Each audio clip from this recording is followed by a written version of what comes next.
As Tinubu continues to use all state apparatus to crush the nationwide hunger protest, Atiku Abubakar has called on Nigerians to troop out in their numbers and join the End Bad Governance protest.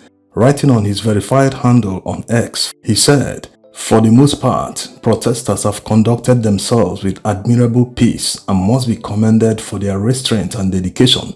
However, in some isolated instances, there have been reports of violence leading to regrettable clashes and brutalities by the police. I urge the protesters to maintain their peaceful stance and call on more Nigerians to show solidarity and support for the End Bad Governance peaceful protest."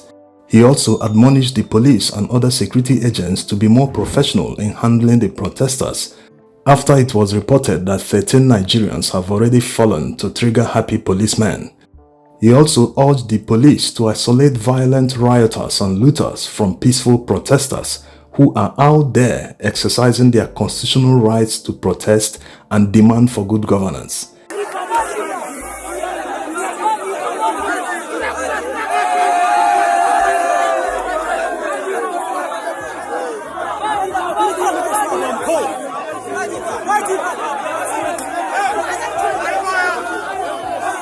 In closing, he admonished the government to heed the voices of the people and come down from their high horses, just like Peter Obi called on Tinubu yesterday, to address Nigerians that at this critical time, it is he that is supposed to address Nigerians, not speaking through others like Wike was bragging the other day.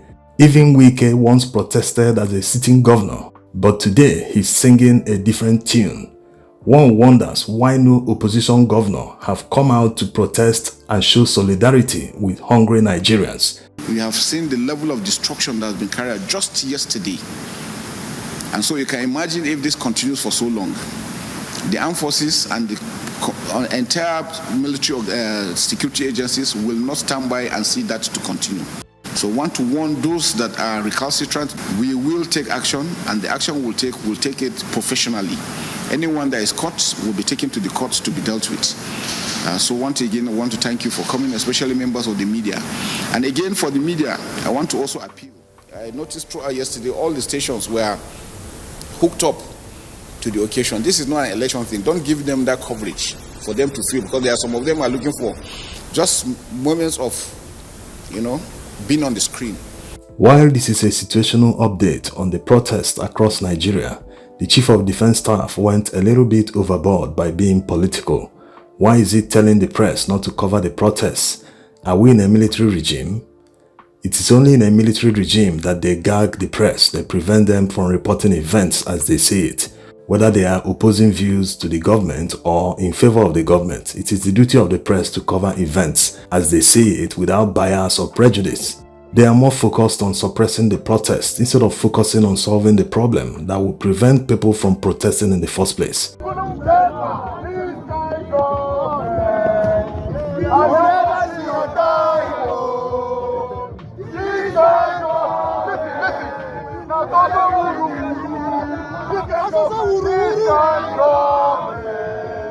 Nigerians are tired of being slaves in their own country. That's why they are out on the streets protesting. Why can't these people in government solve hunger? Why can't they at least solve the fundamental problem that is causing hunger? The Chief of Defense Staff is supposed to focus on solving that problem, preventing bandits and terrorists from harming farmers so that farmers can go back to their farms and be productive so that the food output in Nigeria can increase, which will ultimately drive down food prices. But no, he's here being political, always singing in the tune of the person that appointed him. Not just him, all the others have shown that they are biased, that they are loyal to the appointing officer instead of being loyal to the Nigerian constitution.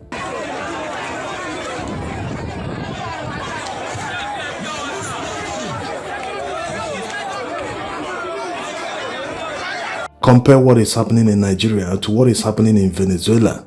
Venezuela is equally an oil-rich country with far more resources than Nigeria, but their people are suffering. They've been suffering the past few years. A new presidential election recently held there the past few days. The election was stolen by the current president, and their people are out on the streets protesting to recover their mandate. Many South and North American countries have recognized the opposition candidate as the winner of the presidential election. The people are out on the streets. The Venezuelan president deployed the military. In this video, you can see, instead of attacking the peaceful protesters, the military actually joined them to show solidarity that they are loyal to the constitution of their country, not loyal to the appointing officers or the president.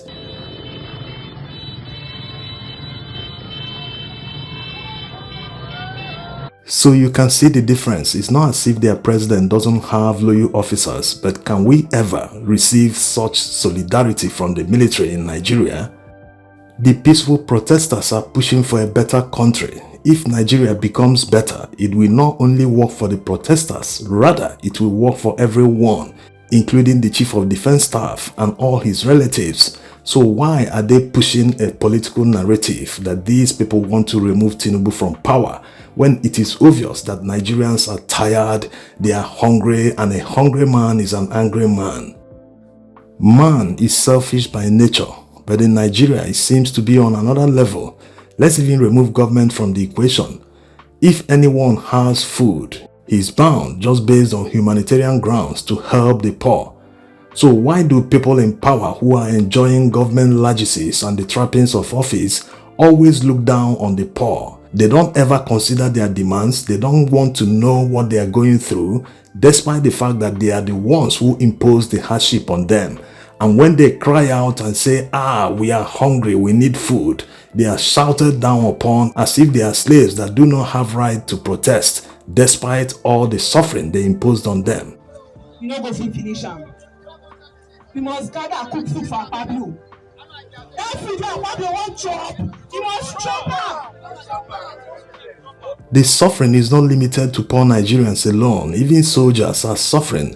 Look at this video. An elderly man is telling the kids to stop pushing the military vehicle, that they are here to protest, not to push a vehicle, which forced the soldiers to come down and start pushing the vehicle by themselves.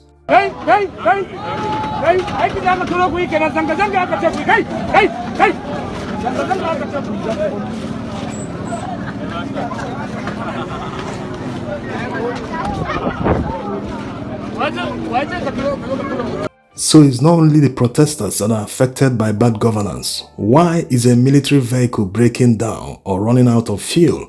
This is what the Chief of Defense Staff should be looking into.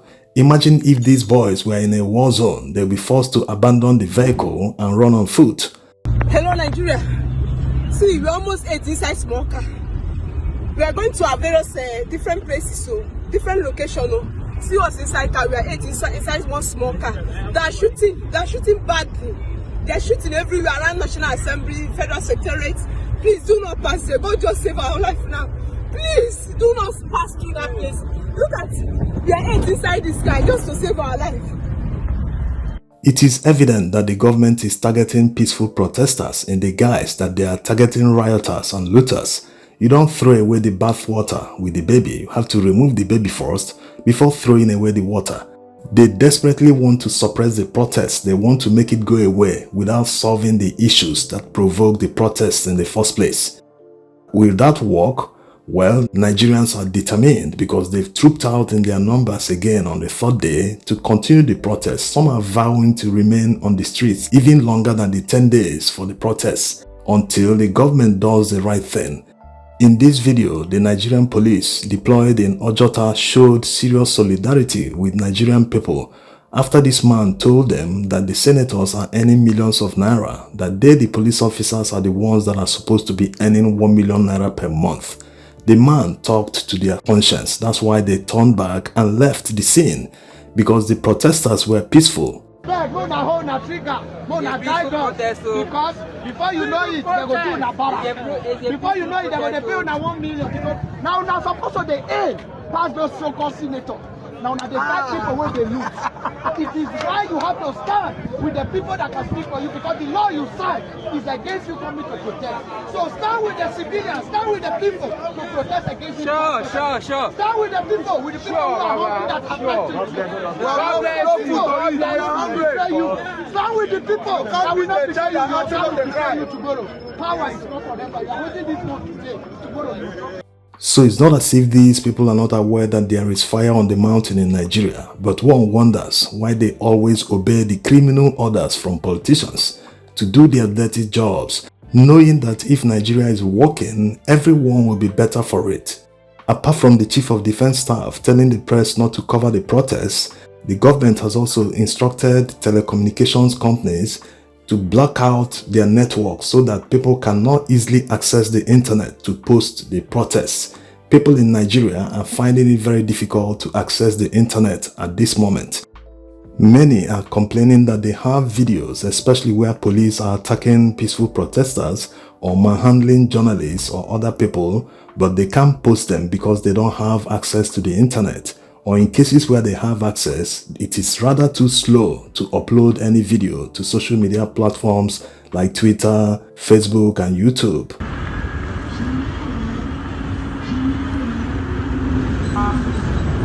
So you can see they don't want the international community to know about the protests. If it's not on legacy media and local TV stations or on social media, no one will see it. Even people living in Nigeria, if they don't see these videos, they won't be motivated to go out and join others to demand an end to bad governance. Let's see more clips from around the country on day 3.